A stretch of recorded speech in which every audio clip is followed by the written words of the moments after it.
As I mentioned earlier today, it's such a joy and honor for me to be back in this space with many of you. So hello to those who I have met before, and hello to those who we're just meeting for the very first time.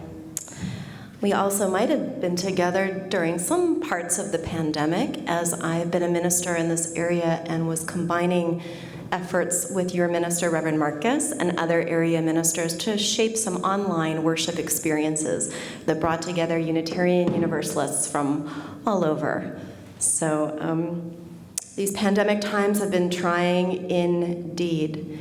They've also invited some creativity, and there are some gifts in there that I myself try to reflect on and consider what I might bring with me into this next chapter as we ease and live with the pandemic in a different way. This morning, dear ones, we're talking about Sukkot, this Jewish festival, which began the evening of Sunday, October 9th, and ends this evening at sundown on the 16th. And I want to acknowledge again that there might be people here who have your own practices of Sukkot. And there might be some folks here who are kind of wondering, wait, I don't remember that one. I know there's a lot of festivals in Judaism, a lot of holy days, but I don't remember that one. So we're going to talk a little bit about it, and we're also going to consider what kinds of teachings and insights and practices are embedded in this ancient Jewish festival that might have meaning for all of us, no matter what sorts of identities and lineages we may carry. I mentioned earlier that I didn't grow up actually practicing Sukkot. It wasn't until I was much older, an adult actually, that I was invited to my first sukkah. And when I was invited into someone's backyard where they had constructed a three-sided tented environment with a top made of branches that were open to the stars, and they had strung twinkly lights, and they had written the names of their ancestors and hung them around, and then decorated with harvest materials, pumpkins and gourds. I sat in this backyard in Berkeley, California, and tears came to my eyes. Lifelong Jew, lifelong Unitarian Universalist, never had been in a sukkah before. What is this? What is this magic? We come sit out at night, we eat, we sing together. It's like camping, except we're in the backyard. Sign me up. I didn't know. I didn't know this was part of a tradition that I'm a part of. That was many, many years ago, and from that first dazzling night, Sukkot became one of my most favorite Jewish traditions, and I often celebrate with my own family. We don't have a sukkah this year because I have an 18-month-old as well as an 8-year-old, and we just couldn't quite swing it this year. But I have so many delightful memories of creating sukkah with Jewish communities and with Unitarian Universalist communities, as I was mentioning, the one that we created together years ago. And my understanding is that Reverend Lynn and some of your religious education folks have created one outdoors, so you're going to get to see one, and I think go inside if you like after the service. Here are the themes of Sukkot. Joy, acknowledging blessings, coming into deepening awareness of both vulnerability and protection, hospitality, growth. I want to share a little bit more deeply about some of these today, and first I want to draw our shared attention just to the symbol itself and a little bit about its background. The sukkah is a temporary dwelling space, and it's to remind us of the stories in the Hebrew Bible when the Jewish people left the place in which they were enslaved, Egypt, also known as a place of narrowness. In Hebrew, when you do the translations, Egypt also translates to a place of narrowness. So the people, as the stories go, were fleeing persecution and oppression. They were enslaved. They left this place of narrowness. But then what happened? Do people remember these stories? The people wandered in the wilderness for a very long time. One of the rabbis that I appreciate who speaks about Sukkot reminds us that we can hone in on the sense of journeying at this time of Sukkot. What happens when people leave and are cast out and making a break for their freedom and are unsure about what happens next. I think probably many of us might be able to relate to a sense maybe of wilderness in our lives, or embarking on a journey where we don't quite know what's unfolding next. If any of you have a magic 8-ball or a crystal ball and can see what happens in the United States after the next elections, please do share with all of us. But I think most of us are pretty clear that we are in times of great upheaval, right? All sorts of kinds of tumult and change. So first, I invite us to consider what we might glean from some of the teachings and invitations of Sukkot when we think about embarking on a journey and we don't know what happens next. But the Sukkah reminds us that there can be temporary places of dwelling and protection. And in the biblical stories, the Sukkah is to remind the Jewish people that God was with them. God is with us, even when we're not sure what is going to happen next. And that even as we embark on these journeys where we don't know what's happening, we might pause and give thanks for the fact that we can come together and the protection and care can come in the most unexpected ways. Is this making sense a little bit, where I'm going with this? So I want us now to just pause for a moment and think, in light of the themes of Sukkot, is there a time that you can remember when you have received help and it was unexpected? It might have been a small act, a small kindness. It might have been a pretty big, substantial experience of generosity. Think of a time when you didn't know where help was going to come from, and someone helped you, or you found help in an unexpected way.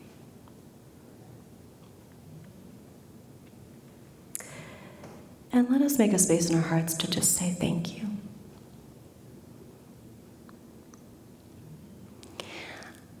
I feel called to make this really concrete for a moment. I was in Santa Cruz at the boardwalk with my child, my oldest child, not long ago, last summer. And we paid, like you do, for tickets. And we ended up having to leave before we had used every single one. Now, I'm a minister, but I'm not perfect. I thought, well, we'll just hold on to the tickets, for the next time we come down. And my mother said, Dara, we should just give that ticket to someone, because you know what? It'll make their day. And I thought, that's a great idea. And I said, well, let's ask my child Micah, let's give him the ticket and just tell him to pick someone and just give him the ticket.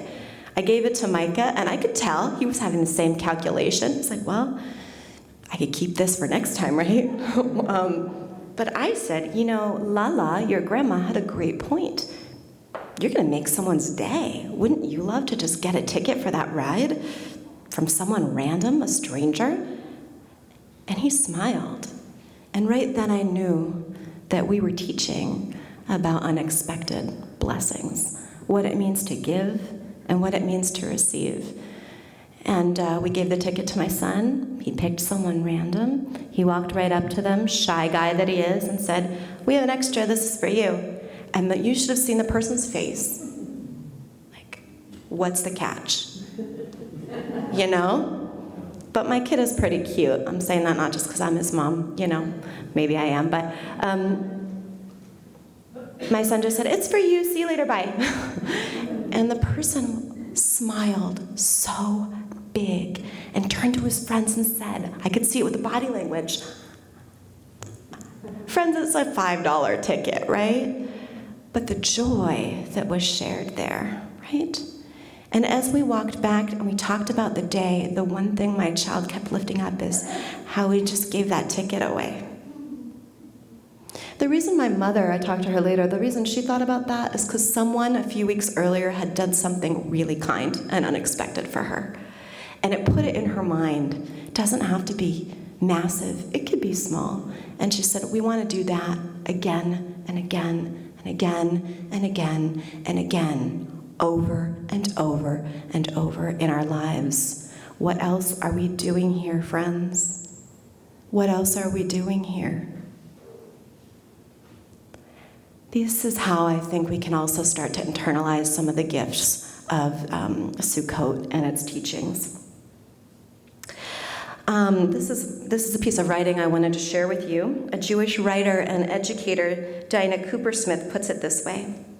Sukkot is a time of joy, but it seems an odd way to celebrate our wealth by leaving all sense of material stability behind and stepping into a temporary hut made of wood, covered by a roof of branches that don't seem to even protect us from the elements. What kind of protection is that? Where's all the wealth? Where's all the stability? Where's all some forms of abundance that should be making us happy? But this is exactly the point of Sukkot. She continues, no one leaves this world with even half of our desires fulfilled. We never feel that we have enough material goods. The more stuff we have, the more we need. Physical pleasures for their own sake leave us yearning, feeling empty and lacking. Even your most favorite food will quickly turn on you and become detestable if you eat too much of it. So, when we try to fill our lives with money and food and clothing and fleeting physical pleasures, all as an end to themselves, our soul remains unfulfilled.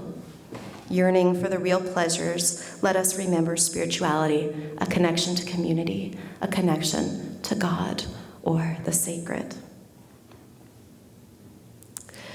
As I was mentioning earlier to our youngest ones here, a big part of Sukkot is gathering friends and family into the tent, but actually the tent is also open intrinsically. Sukkahs are all made different ways, but traditionally a sukkah only has 3 walls, so it's actually open already. It's almost like this part, the ancients' gift to us was to say, it's already done for you. It's about being open to your community and your neighbors and to the other. Don't try to put a wall there. This temporary dwelling space is not about walls. It's about movement, permeability, welcoming the spirit, the breath moving through all. And so during Sukkot, we think about extending care and hospitality to neighbors. I'm trying to remember, I'm not quite sure, but I do believe that when we did Sukkot years and years ago, we accompanied it with a donation to a food bank. Oftentimes, Sukkot celebrations in religious and spiritual communities are accompanied by an act of service and concrete care to give harvest or abundance to others. And often we welcome newcomers into our sukkahs and talk about what it means to dwell together in peace. There is another part of Sukkot that I wanted to lift up today, and that is the raising up of the 4 species. People know what the 4 species are? The 4 species are a few elements that are brought together into someone's hands, and when you're inside the sukkah, you take these into your hands and you shake them. And the 4 species are an etrog, which is a citron. It looks like a lemon. I think Reverend Lynn has a lemon out there, so picture the lemon you're going to see, but think bigger. So a citron, they're found in Israel and other places. It's big and it smells sweet, and if you cut it and taste it, it's bitter like a lemon, lime sort of, and it's pretty big, so you hold on to it. And then that's one part of the species. And then the lulav is a palm branch. And then there are myrtle leaves, and there are willow branches. These are brought together, and you hold on to them, and in Hasidic traditions, the etrog resembles the human heart. The palm branch resembles the human spine, connecting the brain to the rest of the body. And the myrtle leaves look a little bit like eyes, symbolizing our visual desires. And the willows resemble lips, connoting the activities associated with speech and action. There are tons of teachings about the 4 species. Here's a thing I thought was really cool when I first learned how to gather these elements. There's taste, because you can, taste the citron. There's touch. It's fully immersive. And then you shake them in the 4 directions. And this is a way to bring in a sense of connectedness to Sukkot and to the earth, the elements surrounding the sukkah and on which the sukkah has landed or is built. It's as if to say, God, the bounty of the earth, is all here. It is everywhere. And ritually, we are going to do this by shaking and having what we're shaking resemble us too, that we're all part of what is happening here. And then we just might say, wow, thank you. Thank you to this earth. Thank you to the connections that we find that renew our hearts. And thank you for the places where we actually feel a sense of blessing, even though we travel in unknown territory, even though we might feel vulnerable. One of the things I wanted to be sure to lift up with you today is that the Jewish holidays, including the high holidays of Rosh Hashanah and Yom Kippur, and then Sukkot, as we're in now, they're not linear. They're cyclical. So these are all part of a seasonal cycle. And the reason why I want to lift that up is because I believe these ancient traditions and cultural practices invite us to have a different relationship with time. In Unitarian Universalists, I often find people may or may not have an intrinsic personal relationship with the Hebrew Bible, but everyone knows Ecclesiastes. To everything turn, turn. There is a season, turn, turn. A time for every purpose, turn, turn. Thank you also to the birds, right? That's why a lot of people know this song. But when we engage with the wisdom and teachings and practices like Sukkot, we're reminded of the cycle of our lives and of life itself. We're reminded that in our daily lives we might not, especially when things are hard, we might not count our blessings, especially if we've imbibed a sense that counting our blessings is supposed to remove us from actually feeling the pain of whatever we're feeling. So today when I'm saying this is about acknowledging our blessings, I'm not saying to render invisible the real pain in our lives, no. I'm giving thanks to the ancients who came before, who knew that life itself is filled with vulnerability, that the journey itself might be filled with challenges and things that we can't even plan for. And yet still there will be times when we can be present and remember that there are blessings and that we're never truly alone, not when we open our hearts and our minds to the gift of being alive and the company we share with others.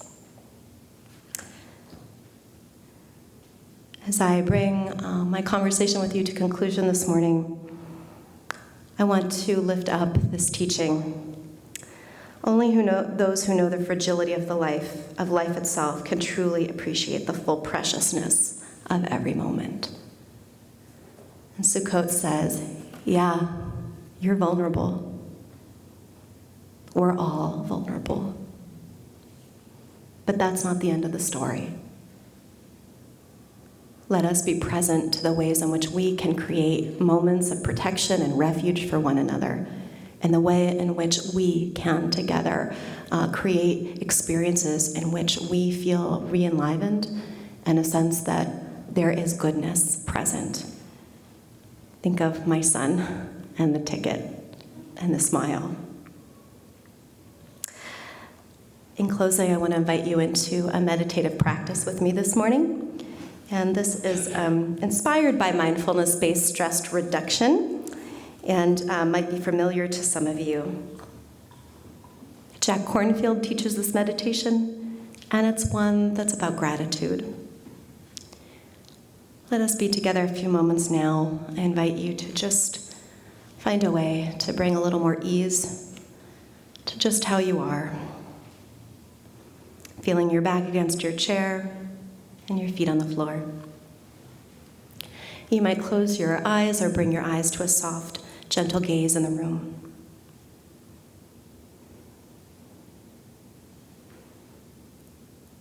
Make a connection with your breath. This morning, we begin this practice of gratitude by feeling how, year after year, we have cared for our own lives.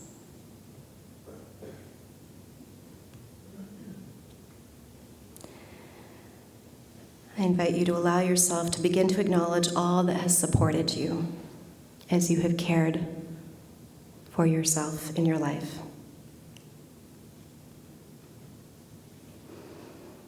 Breathing in with gratitude, I remember the people, animals, plants, insects, creatures of the sky and sea, air and water, fire and earth, all whose joyful exertion has blessed my life every day.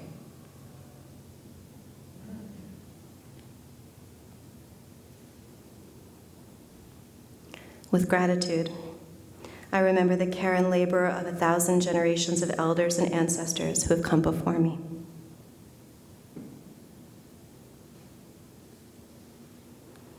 Breathing in and breathing out, I offer my gratitude for the safety and well-being I have been given.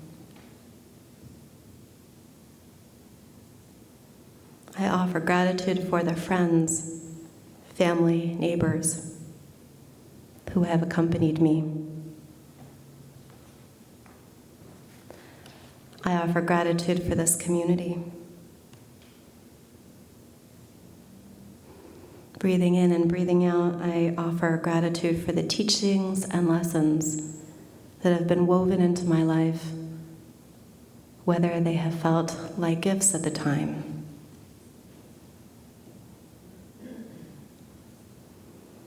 Just as we are grateful for our blessings, let us be grateful for the blessings of others.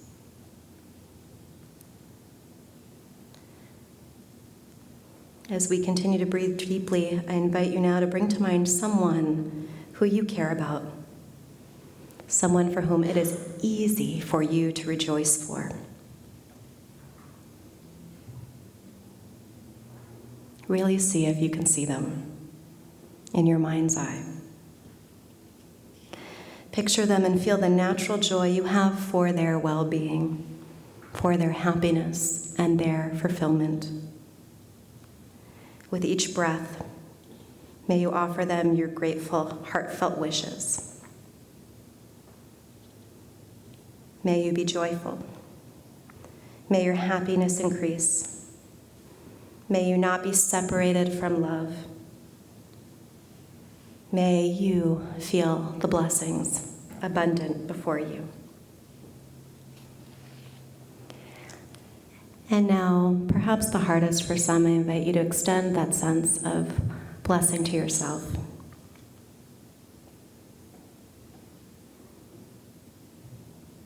May I be safe. May I be well. May I know joy.